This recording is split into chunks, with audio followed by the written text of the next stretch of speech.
Saudara, 1 tahun bukan sekedar hitungan waktu, namun sebuah momentum untuk merefleksi, menilai arah dan mengukur dampak sebuah kepemimpinan.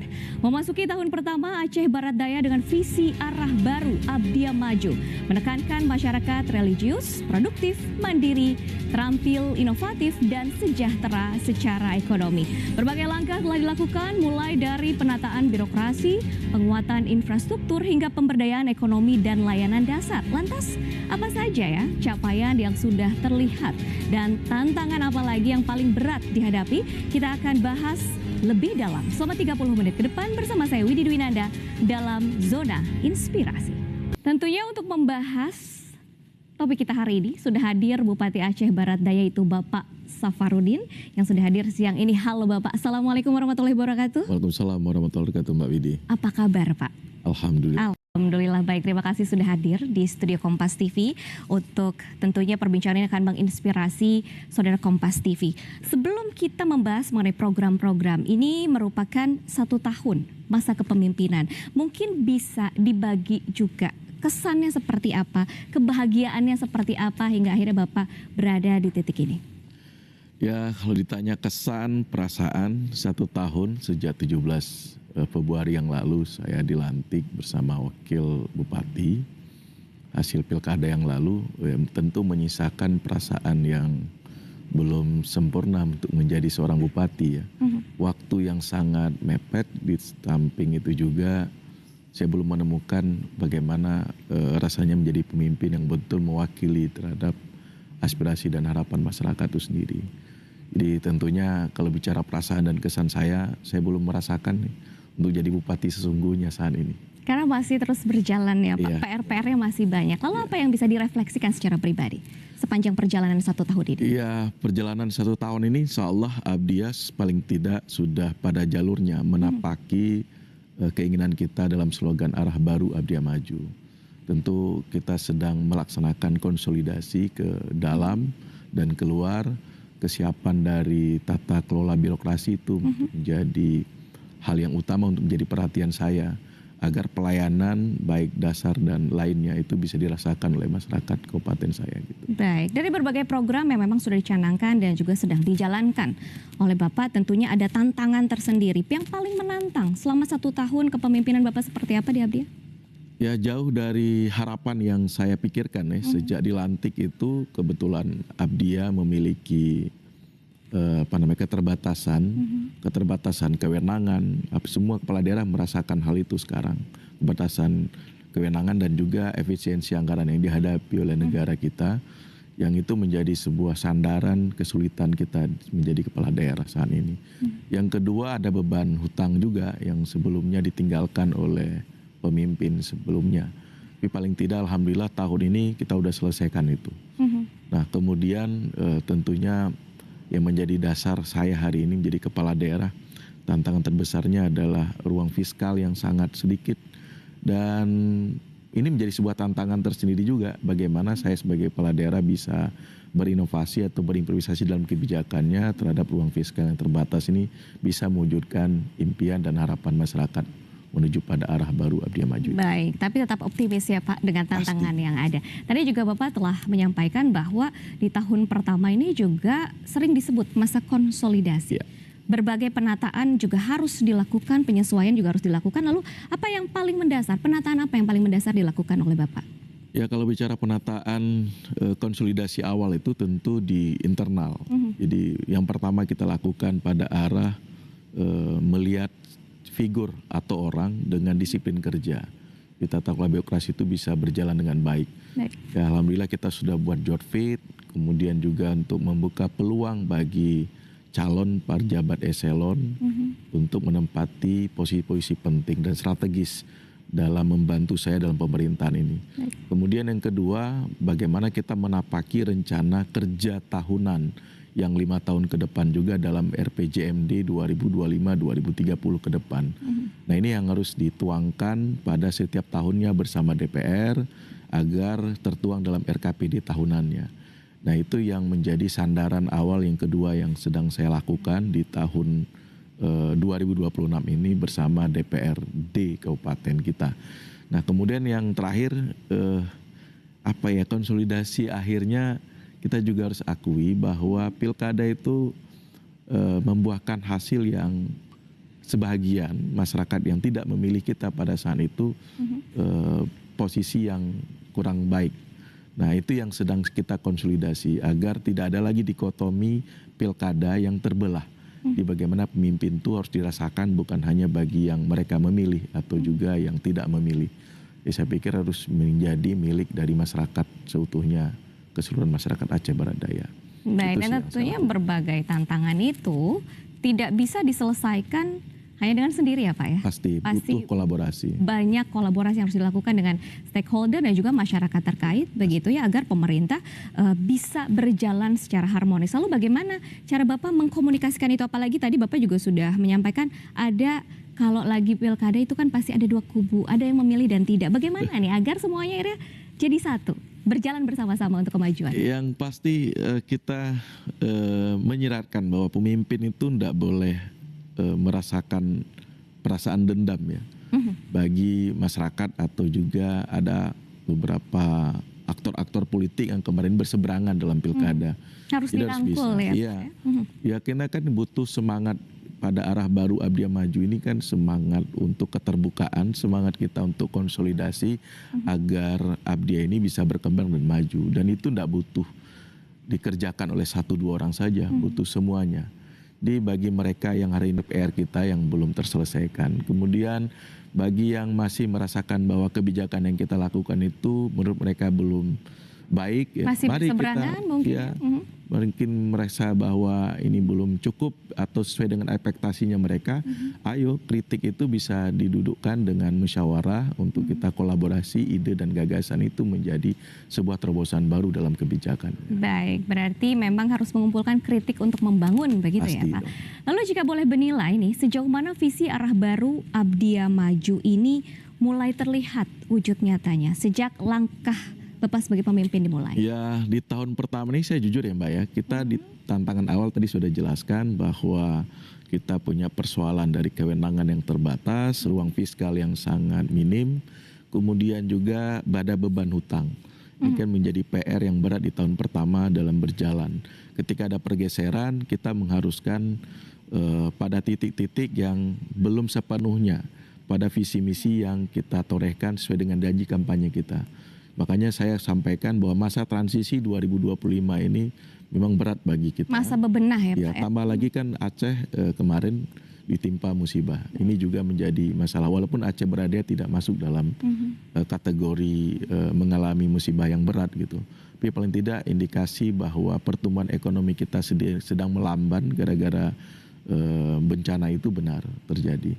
Ya setidaknya saya punya rasa optimisme bersama DPR ketika sepakatan APBD-nya itu menuangkan visi misi itu di tahun pertama ini, di tahun kedua ini bisa berjalan sesuai dengan harapan masyarakat itu sendiri. Baik, masih banyak yang bisa kita gali dari Pak Safruddin di sini. Siap. Dan tentunya menginspirasi terutama mengenai laporan kerja dan capaian nyata apa saja yang sudah dicapai selama 1 tahun masa kepemimpinan ini.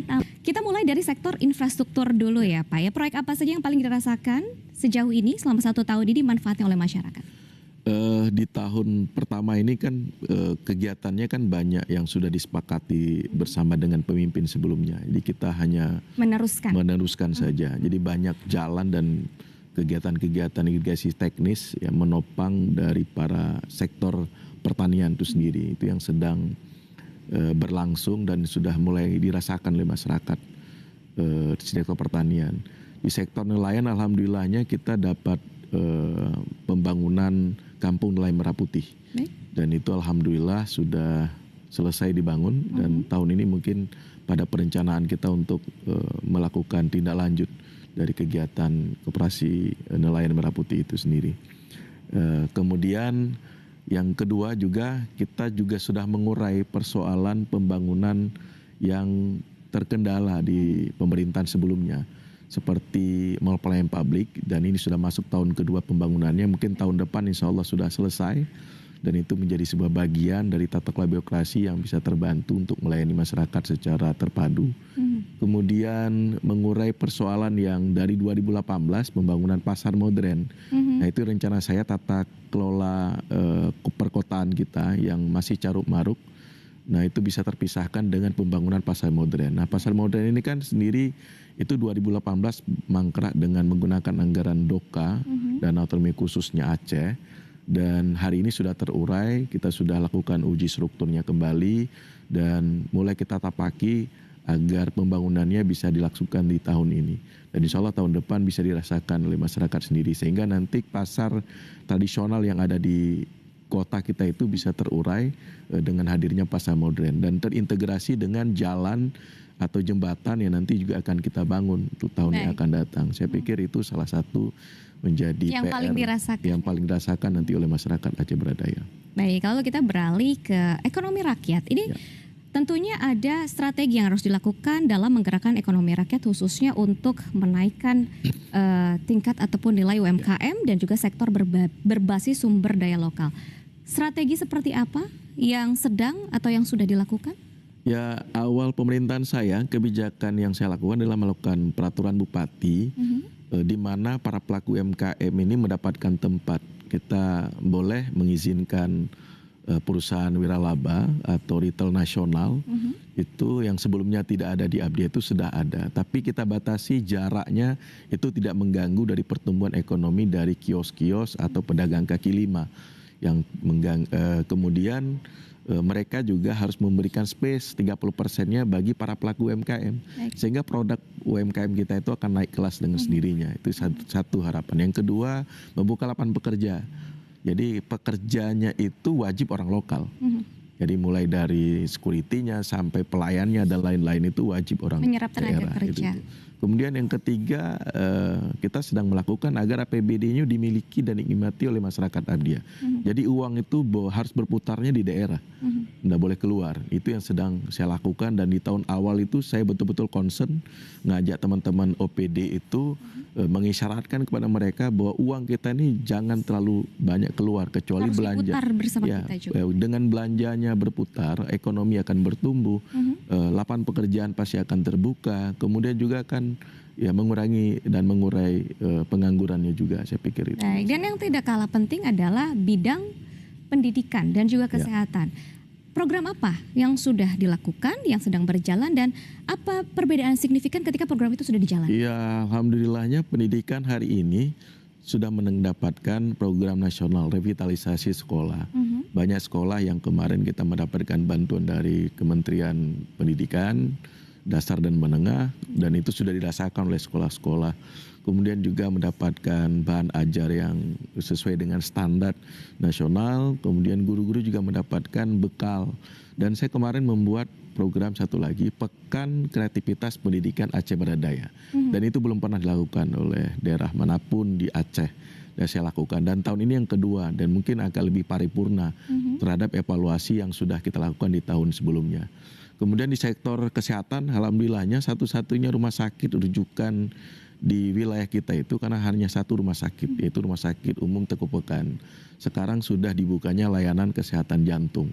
Yang dulunya ya boleh dikatakan penyakit yang rawan atau juga penyakit yang sangat banyak diidap oleh masyarakat Abdia itu salah satunya adalah penyakit jantung. Dengan kehadiran poli jantung ini dirasakan bisa sangat membantu layanan itu. Di samping itu juga saya lakukan sidak ke beberapa puskesmas, kemudian juga rumah sakit agar mereka juga menguatkan layanan dasar itu tidak terabaikan.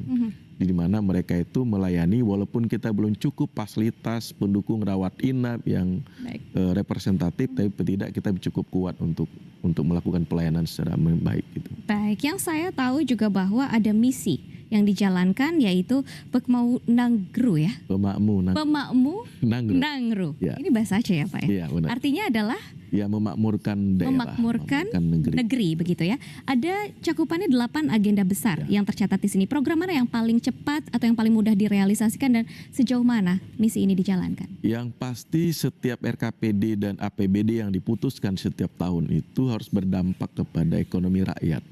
Salah satu yang bicara ekonomi rakyat ini dirasakan adalah bagaimana pelaku UMKM itu terangkat. Secara pertumbuhan ekonominya juga akan dirasakan oleh masyarakat lainnya. Yang kedua infrastruktur terutama sekali. Infrastruktur ini harus menjadi Fondasi yang harapan kuat, kan? fondasi, dan integrasinya harus ada dengan konektivitas yang lain, sektor-sektor program-program yang lain gitu. Baik. Saya pikir itu. Baik, Bapak, tentunya masih banyak sekali obrolan kita, Iya, capaian juga sudah sedikit ya tadi ya, sebenarnya banyak sekali capaian yang sudah dilakukan. Ternyata memang beberapa program sudah dilakukan begitu ya dari berbagai sektor, infrastruktur, pendidikan, lalu mungkin bisa diberikan gambaran juga dari misi yang telah dicanangkan itu apa saja, terutama mungkin di bidang pendidikan tadi masih terpotong ya Pak ya. Ya, informasi. pendidikan dan kesehatan tadi kan mungkin harapan besar masyarakat itu agar terlihat pemerintah ini apa sih keprihatinan dan kepeduliannya terhadap sektor ini. Nah, pendidikan ini saya concern agar menaikkan IPM masyarakat Aceh Barat Daya itu semakin jauh lebih baik dari sebelumnya. Kemudian infrastruktur sekolah itu tidak ada lagi sekolah yang tidak layak untuk kegiatan belajar mengajar. Kemudian di sektor kesehatan saya juga mengupayakan agar rumah sakit Teku Pekan nantinya itu menjadi rumah sakit yang paling tidak role model bagi kabupaten yang sekelas Kabupaten Aceh Barat Daya, dengan sumber daya manusianya yang cukup berkualitas, kemudian juga fasilitas alat kesehatan memadai, kemudian ruang rawat inap yang bisa ditambah nantinya. Insya Allah itu sedang saya kejar dan saya kebut, dan kedisiplinan kerja untuk layanan itu semakin jauh lebih baik, lebih prima untuk melayani masyarakat gitu. Itu menjadi janji dan harapan yang akan saya tuntaskan kepada rakyat saya. Kemudian infrastruktur, kebetulan Abdiya ini kan belum ada jalan 2 jalur. Alhamdulillah tahun yang lalu kita sudah melakukan pembebasan lahan untuk pembangunan jalan 2 jalur, dan insya Allah akan terkoneksikan dengan pasar modern yang tadi. Kemudian ada jalan-jalan teknis dengan program nasional lainnya. Nah, itu yang sedang kita rencanakan. Dan alhamdulillah 2027 Abdiya juga mendapatkan kesempatan dari pemerintah Provinsi Aceh sebagai tuan rumah Musabaqah Tilawatil Quran. Masya Allah. Nah, itu kan ada pembangunan venue, sekaligus saya juga akan bangun lokasi sport center Sigupai Arena. Itu kan yang saya hadirkan 2027 nanti akan dirasakan oleh masyarakat Aceh Barat. Kita kejar Pak itu. Insya Allah, mudah-mudahan itu saya rencanakan. Tahun ini kita siapkan pembangunan, ya boleh dikatakan mega proyek Aceh Barat Daya gitu ya.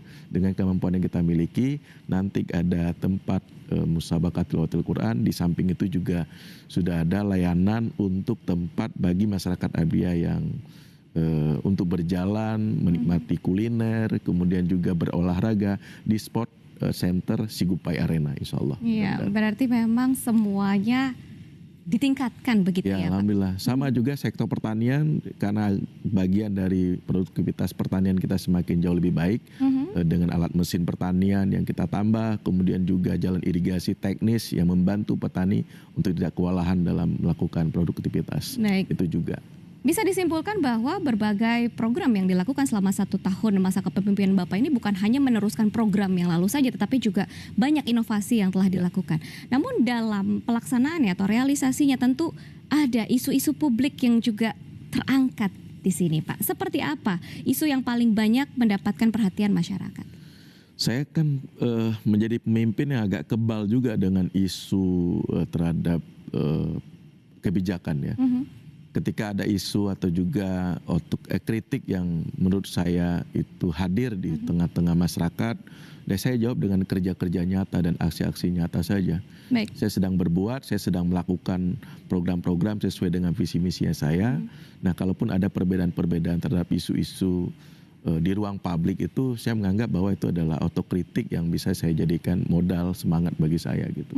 Dijawabnya dengan kerja nyata yang bisa dilihat. Lalu program apa yang kira-kira paling dinantikan oleh masyarakat dari janji kampanye yang telah Bapak di samping infrastruktur saya sudah jawab tadi, kemudian harapan besarnya agar pertumbuhan ekonomi akan semakin naik dan para UMKM ini terutama sekali masyarakat ini kan perlu merasakan nanti banyak event, banyak kegiatan, banyak perhelatan yang kita lakukan itu berdampak pada pelaku UMKM kita supaya mereka mempercepat produktivitas agar mereka naik kelas dan juga membantu nanti mengurai pengangguran, membuka lapangan pekerjaan. Itu juga yang menjadi hilirisasi dari program yang kita mau lakukan.